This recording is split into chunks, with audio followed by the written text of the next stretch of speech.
Hello students, welcome to royal educare YouTube channel. আজ আমি আবার নতুন একটা ভিডিও নিয়ে চলে এসেছি, যেখানে আমি ক্লাস 7-এর রায়ো মার্টিন কোশ্চেন ব্যাংকের সেকেন্ড সামেটিভের ইংলিশের একটা মডেল সেট কমপ্লিট করব, সলিউশন করব। তো চলো শুরু করা যাক।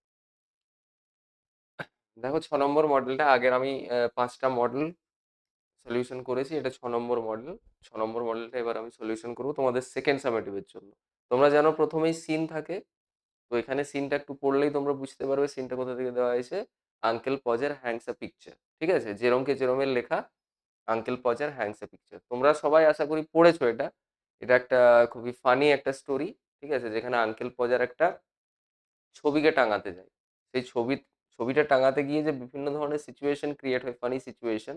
একবার হয়তো সে তার পেরেকটা খুঁজে পাচ্ছে না, কখনো হাতুড়িটা ফেলে দিচ্ছে, কখনো তার কি বলে, হাতুড়ি খুঁজে পাচ্ছে না। এইরকম বিভিন্ন রকমের ফানি সিচুয়েশন এখানে ক্রিয়েট হয়, দিয়ে অবশেষে মাঝরাত্রিতে সবার হেল্প নিয়ে দেয়াল ফাটিয়ে একবারে মাঝরাত্রিতে হচ্ছে তারপরে ওই পিকচারটা টাঙাতে পারে আঙ্কেল পজার, ঠিক আছে?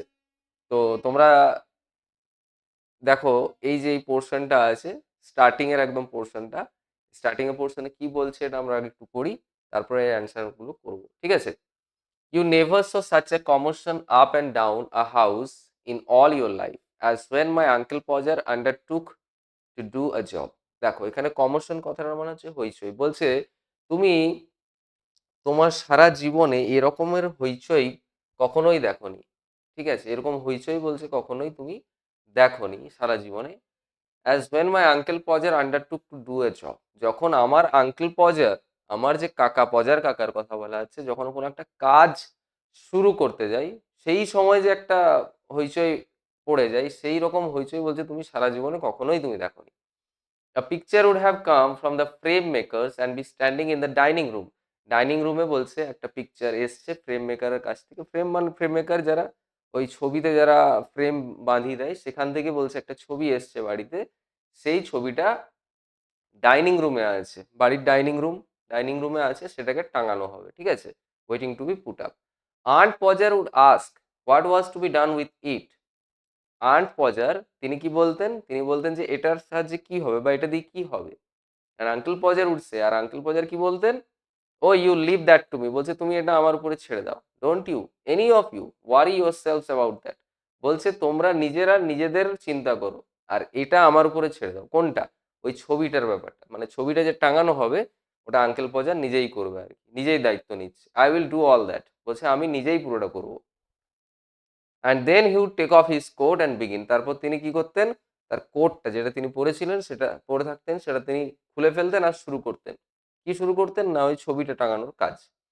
হি would send the girl out for 6 pen worth. দেখো, এখানে একটা ওয়ার্ড দেওয়া আছে, 6 পেন ওয়ার্থ। এটা মানে হচ্ছে এই অ্যাপোস্ট্রফির পরে ও আর টিএইচ, এটাকে ওয়ার্থ বলা হচ্ছে, মানে দাম। আর কত দাম? না 6 পেন। 6 পেনি, এটা ব্রিটিশ, ওল্ড ব্রিটিশ মুদ্রা ছিল আর কি। 6 পেনি আমাদের যেমন আগেকার দিনে আনা ছিল, 4 আনা, 2 আনা, সেরকমই ব্রিটিশদের, ওল্ড ব্রিটিশের মুদ্রা ছিল সিক্স, মানে পেনি ছিল, 1 পেনি, 2 পেনি, ঠিক আছে? সেটাই বলছে যে 6 পেনি দামের একটা নেইল, অর্থাৎ পেরেক। ওই পেরেকটা আনতে পাঠিয়েছে কাকে? একটা মেয়েকে। And then one of the boys after her to tell her what size to get. আর তার পেছনে পেছনে আরেকটা ছেলেকে পাঠানো হয়েছে, কিসের জন্য? কারণ ওই ছেলেটা তাকে বলবে যে কোন সাইজের পেরেকটা আনতে হবে। তোমরা জানো পেরেক বিভিন্ন সাইজের হয়, ছোট বড়, ঠিক আছে? তো প্রথমে মেয়েটিকে পাঠানোর সময় সে বলেনি যে কোন সাইজের আনতে হবে, শুধু দাম দিয়ে বলেছে 6 পেনি দামের পেরেকটা আনতে হবে। আর তার পিছনে আর একটা ছেলেকে পাঠাচ্ছে, সেই ছেলেটা গিয়ে বলবে তাকে কোন সাইজটা আনতে হবে। তো এরকমই অনেক ফানি সিচুয়েশন, ফানি ইনসিডেন্ট এখানে হয়। তোমরা সবাই পড়বে এই গল্পটা, আর এরপরে যখন আমরা আবার মডেলগুলো করব, আবার যখন আমরা পাবো, স্টোরিটা পুরোটা পড়বো, ঠিক আছে? তো চলো এবার কি অ্যান্সার গুলো আছে এগুলো করি। প্রথমে এর প্রশ্নটা, এর দাগে the picture was to be put up by, পিকচারটা কে টাঙাবে? আন্ট পজার না আঙ্কেল পজার না ফ্রেম মেকার? তাহলে আঙ্কেল পজার হবে, option number B.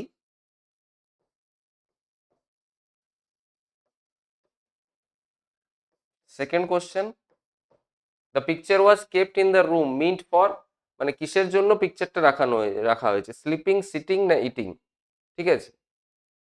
The picture was kept in the room meet for, হ্যাঁ মানে কি ডাইনিং রুমে সিটিং অবস্থায় ছিল, রাখা আছে।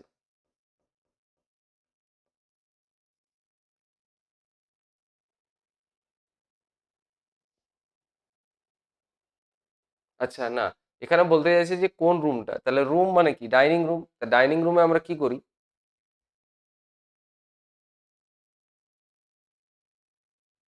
সরি সরি, আমি কোশ্চেনটাই ভুল বুঝেছিলাম।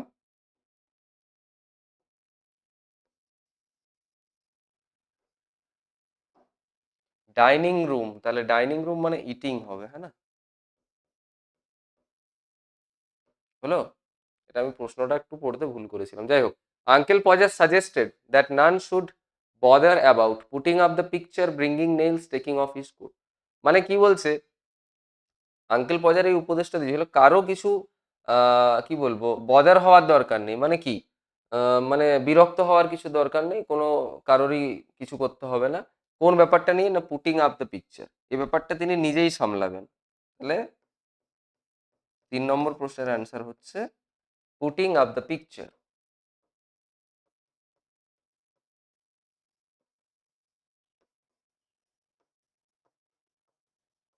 আচ্ছা তোমরা যারা 2 নম্বর প্রশ্নটা বুঝতে পারলে না, ওটা আমি আরেকবার বলে দিচ্ছি। The picture was kept in the room, কোন রুমে রাখা হয়েছিল, মানে রুমটা কি কারণে ব্যবহার করা হয়? স্লিপিং না সিটিং না ইটিং? ডাইনিং রুম মানে ইটিং এর জন্য ব্যবহার করে, ঠিক আছে। আচ্ছা 4 নম্বর প্রশ্ন, uncle Podger would send a girl out to bring his coat, bring nails, hang the photo. মানে আঙ্কেল পজার মেয়েটাকে পাঠিয়েছিলেন কিসের জন্য? ব্রিং নেইলস, পেরেক আনার জন্য।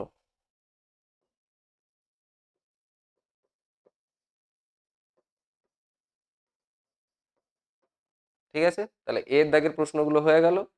ও সরি, 5-এর দাগের প্রশ্ন আছে এখনো। দ্য নেইলস ওয়ার ওয়ার্থ, পেরেকগুলোর কি দাম ছিল? 5, 6, 7 পেনিস। ওখানে ছিল 6 পেনি, তাহলে 6 হবে। এর দাগের লাস্ট প্রশ্ন, one of the boys was sent to tell the girl the size of the photo frame, hammer না নেইলস। পরে যে একটা ছেলেকে পাঠানো হয়েছিল, সেই ছেলেটা কিসের সাইজ বলার জন্য গিয়েছিল? ফটো ফ্রেমের না হ্যামারের না পেরেকের? পেরেকের, আমরা পড়েছি। পেরেকের সাইজটা বলার জন্য পেছনে আরেকটা ছেলেকে পাঠানো হয়েছিল। হয়ে গেল। তাহলে প্রথমটা আঙ্কেল পজার, সেকেন্ডটা eating, putting up the picture is the third one, bring nails এটা 4 নম্বর, 5 নম্বরে 6, আর 6 নম্বর হচ্ছে নেইলস। ঠিক আছে, তোমরা খাতায় তুলে নাও।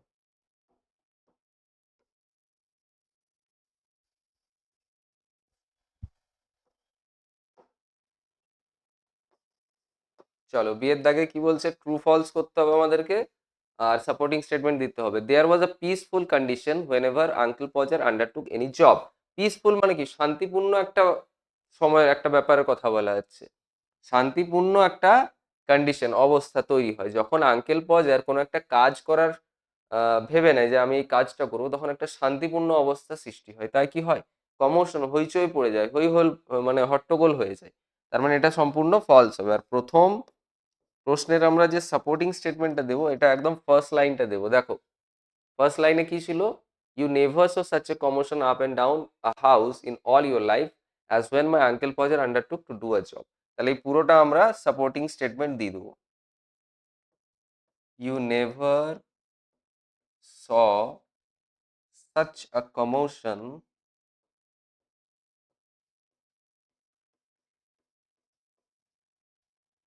up and down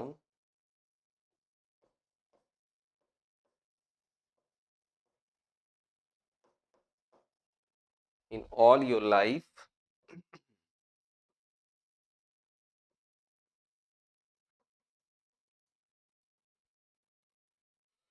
as when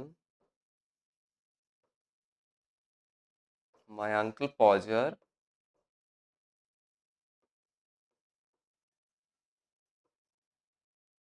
undertook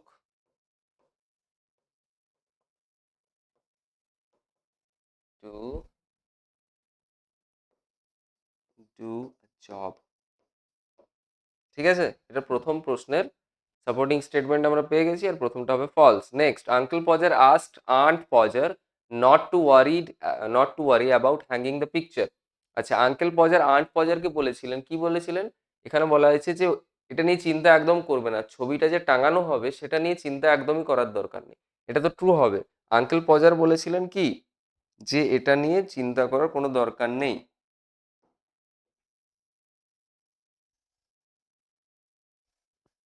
তোমরা নিজেরা চিন্তা করো। এটা আমি একাই করব। এই ধরনের বলেছিল, তাই না? তাহলে পরের প্রশ্নটা হবে ট্রু। আর এর সাপোর্টিং কোনটা আমরা দেবো দেখো।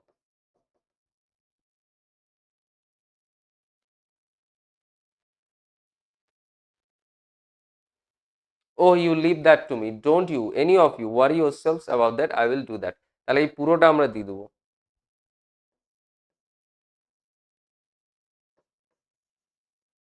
Oh, you leave that to me. Don't you, any of you,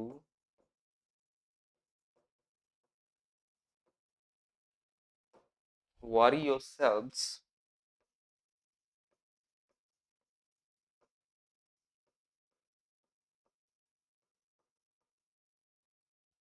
about that.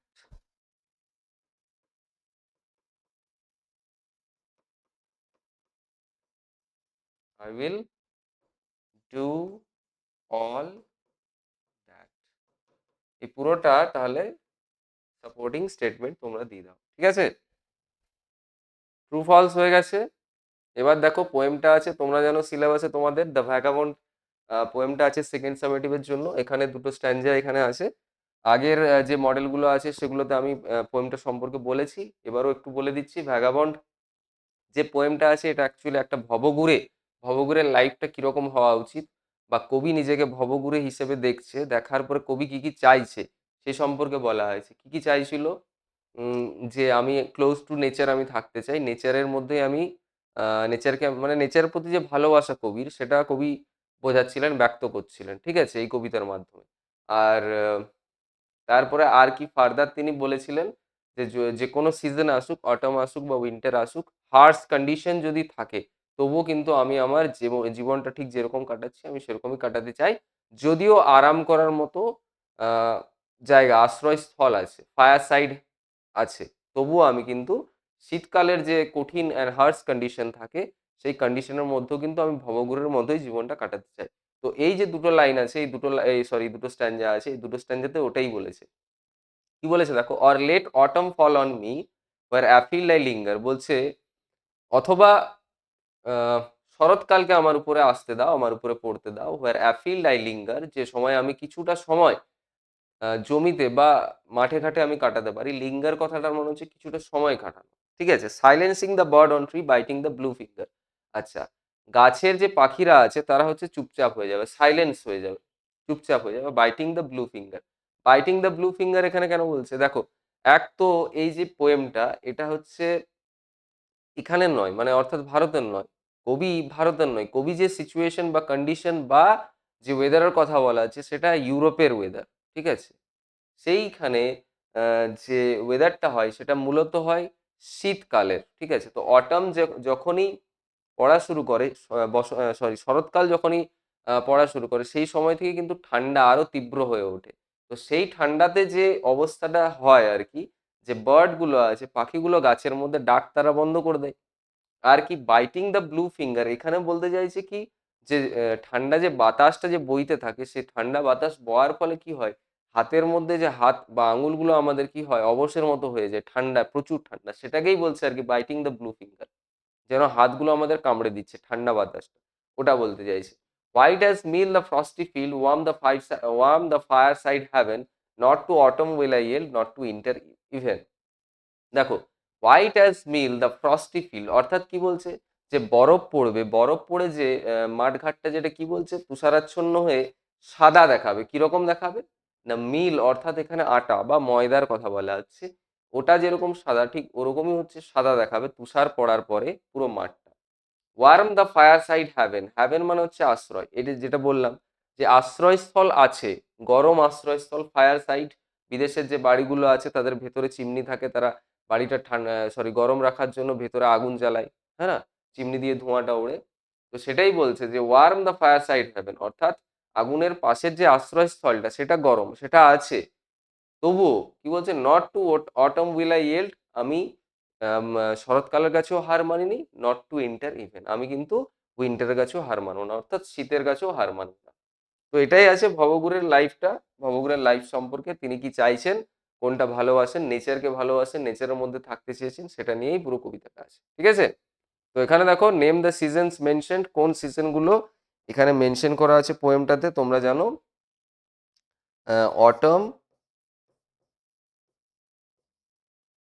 And spring, এই দুটো সিজনের কথা উল্লেখ করা হয়েছে এই পোয়েমটাতে, তাই না? In autumn the vagabond stays in, autumn vagabond stays, অটমে ভ্যাগাবন্ড কোথায় থাকে, এই যে let autumn fall on me where afield I linger, মানে কি মাঠে থাকে, তাহলে কি হবে, in autumn the vagabond stays in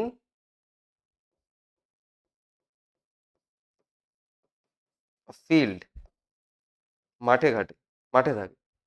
the colour of the frosty field, ওই যে তুষারাচ্ছন্ন মাঠটা বরফ পড়ার পরে, সেটার কালার কি হয়ে যাবে, হোয়াইট হয়ে যাবে, হোয়াইট অ্যাজ মিল ছিল না, তাহলে এটা হোয়াইট। লাস্ট 4 নম্বর প্রশ্ন, the bird on the tree become silent in, কোন সময় সাইলেন্ট হয়ে যাবে, কোন সময় চুপচাপ হয়ে যাবে, অটমে। প্রথম স্ট্যান্ডাতে, এখানে স্ট্যান্ডার্ডেই দেওয়া আছে, or let autumn fall on me where afield I linger silencing the bird on tree, অর্থাৎ কি গাছের যে পাখিগুলো তারা চুপচাপ হয়ে গেছিল, কোন সিজনে, অটম সিজনটার কথা বলা আছে, বোঝা গেল।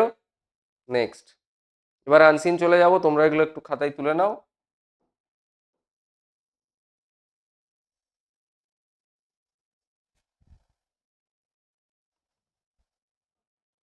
দেখো, Chilka is the country's biggest island lake, island কথাটা মানে হচ্ছে দ্বীপ, লেক মানে হচ্ছে হ্রদ, ঠিক আছে। চিল্কা হচ্ছে দেশের সবচেয়ে বড় আইল্যান্ড লেক, মানে হচ্ছে হ্রদের মধ্যে যে দ্বীপটা থাকে সেটা বলছে island lake. It is called so because there are lots of islands in Chilka, চিল্কার মধ্যে কি বলছে, অনেকগুলো আইল্যান্ড আছে, অনেকগুলো দ্বীপ একসাথে আছে, তাই জন্য এটাকে বলা হয় island lake. Breakfast island and birds island are the interesting names of the islands, দেখো ওখানে যে আকর্ষণীয় দুটো আইল্যান্ডের নাম বলা হচ্ছে কি কি, একটা হচ্ছে breakfast island and birds island, এগুলো হচ্ছে চিল্কার মধ্যে আছে। আর narrow sea mouth connects the lake with the bay of Bengal, narrow sea mouth অর্থাৎ ওই সমুদ্রের যে মুখটা, অর্থাৎ এখানে মোহনার কথা বলা আছে, একটা সরু মুখ আছে যেটা যেটা হচ্ছে সমুদ্রের সাথে কানেক্ট করছে, ওটাকে সি মাউথ বলছে, আর ওটা মানে হচ্ছে মোহনা, ঠিক আছে। Connects the lake with the bay of Bengal, কোন কোথায় না, বে অফ বেঙ্গল, বঙ্গোপসাগর সাথে মিশছে ওই যে চিল্কা, চিল্কা লেকটা। The colour of the lake water changes with the passing clouds and the position of the সান, দেখো ওই যে লেক, এখানে খুব ইন্টারেস্টিং ব্যাপার বলছে, লেকটার যে কালারটা, জলের যে কালারটা, এটা কিন্তু বদলে যায়, পরিবর্তন হয়ে যায়, উইথ দ্য পাসিং ক্লাউডস মানে ওই যে মেঘগুলো যেতে থাকে সেই সময়, and the position of the sun, আর সূর্যের যে অবস্থান সেটার অনুসারে। Hundreds of boats sail everyday to catch prawn, prawn মানে হচ্ছে চিংড়ি মাছ, ম্যাকরেল, ম্যাকরেল হচ্ছে মাছ, এক ধরনের মাছ, অ্যান্ড ক্র্যাব কাঁকড়া। Chilka looks charming in winter, শীতকালে চিল্কাকে খুব অত্যন্ত সুন্দর দেখায়, চার্মিং মানে অত্যন্ত সুন্দর।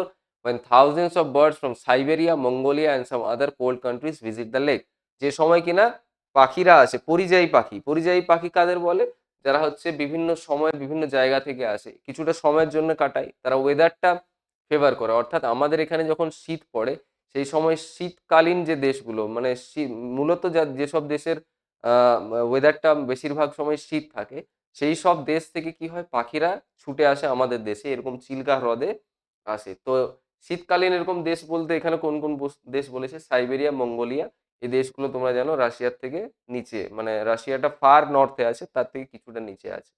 সাইবেরিয়া, সাইবেরিয়া অ্যাকচুয়ালি রাশিয়ারই একটা আম, এলাকা, আর মঙ্গোলিয়া হচ্ছে অন্য একটা দেশ, ঠিক আছে, রাশিয়ার থেকে সাউথে আছে, ঠিক আছে। তো এই সব যে শীতকালীন যে দেশ বলছে মঙ্গোলিয়া এবং সাইবেরিয়া, এখান থেকে হচ্ছে ওই পাখিগুলো ভিজিট করে এই লেকটাতে, ঠিক আছে। কোন সময় না, ইন উইন্টার, বোঝা গেল।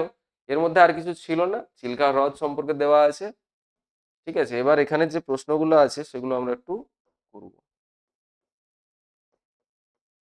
Chilka is India's biggest island, island lake, lake আমরা পেলাম, island lake.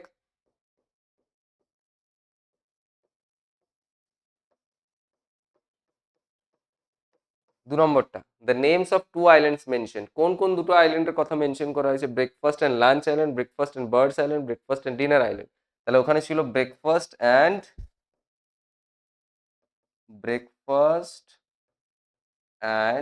Birds island, birds islands হলো।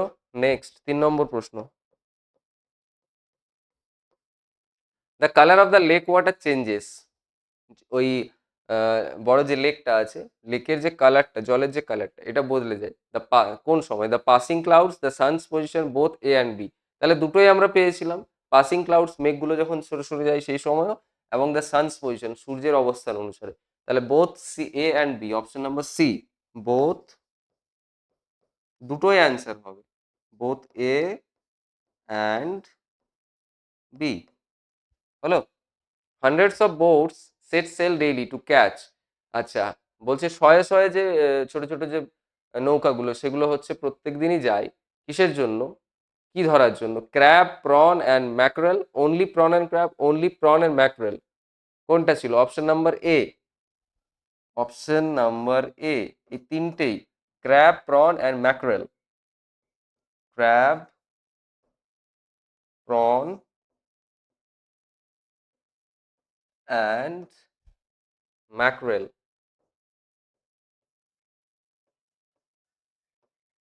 হয়েছে 4। 5 নম্বর প্রশ্ন, চিল্কা ওয়্যার্স আ চার্মিং লুক, চিল্কা যে হ্রদটার কথা বলা হচ্ছে, সেটা একটা চার্মিং লুক, অত্যন্ত সুন্দর লুক, কোন সময় আমরা দেখতে পাই? সামার না উইন্টার না অটম? উইন্টার ছিল ওখানে, উইন্টার, তাই না? এখানে দেখো, Chilka looks charming in winter, তাহলে উইন্টার, শীতকালে খুব সুন্দর দেখ। হয়ে গেছে, এটা তোমরা খাতায় তুলে নাও। এবার আমরা গ্রামারে চলে যাব।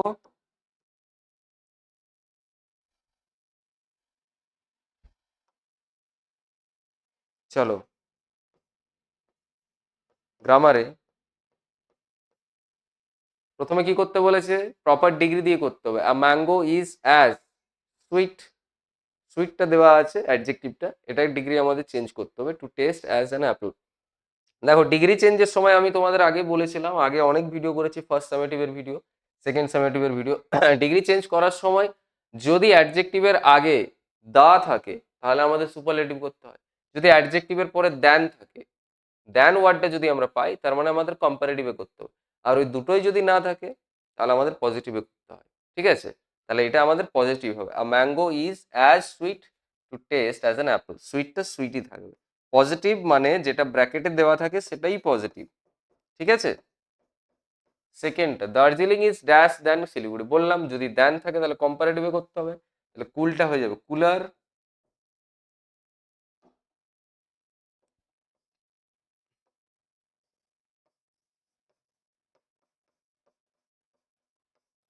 তিন নম্বর, কলকাতা ইজ দা, দেখো দা দেওয়া আছে, তাহলে দা যদি দেওয়া থাকে তার মানে অ্যাডজেক্টিভের সুপারলেটিভ ডিগ্রি, তাহলে লার্জটা হয়ে যাবে লার্জেস্ট। হয়ে গেছে।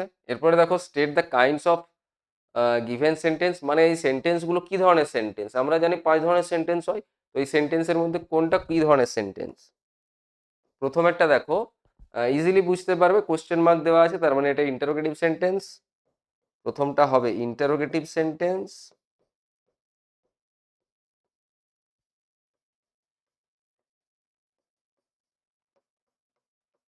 আর পরেরটা, হোয়াট আ বিউটিফুল সিন, দেখো এক্সক্লেমেশন মার্ক দেওয়া আছে, তার মানে এটা exclamatory sentence.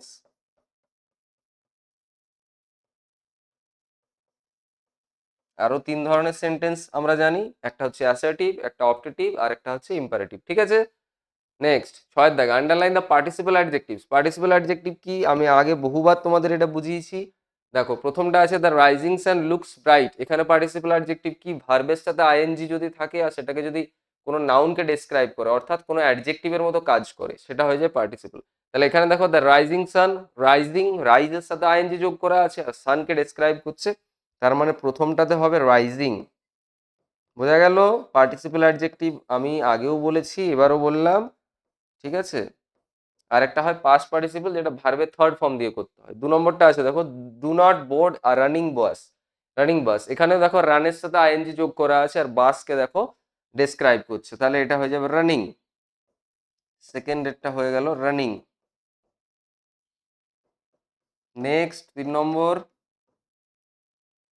Ruma is a trained nurse. বলেছিলাম একটা আছে ভার্বের সাথে আইএনজি যেটা হচ্ছে প্রেজেন্ট পার্টিসিপল, আর পাস্ট পার্টিসিপল হচ্ছে ভার্বের থার্ড ফর্ম। তাহলে এখানে দেখো ট্রেইনড, তাহলে ট্রেইনড হয়ে যাবে, এটা পাস্ট পার্টিসিপল অ্যাডজেক্টিভ হলো। মনে রাখবে সবসময়ই পার্টিসিপল অ্যাডজেক্টিভে কোনো একটি নাউনকে যদি ডেসক্রাইব করে তবেই সেটা পার্টিসিপল অ্যাডজেক্টিভ হয়, ঠিক আছে? যদি ডেসক্রাইব না করে তাহলে সেটা পার্টিসিপল অ্যাডজেক্টিভ হবে না।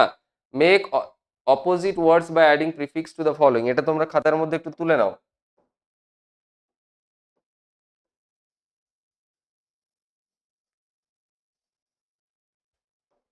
অপোজিট ওয়ার্ড করতে হবে,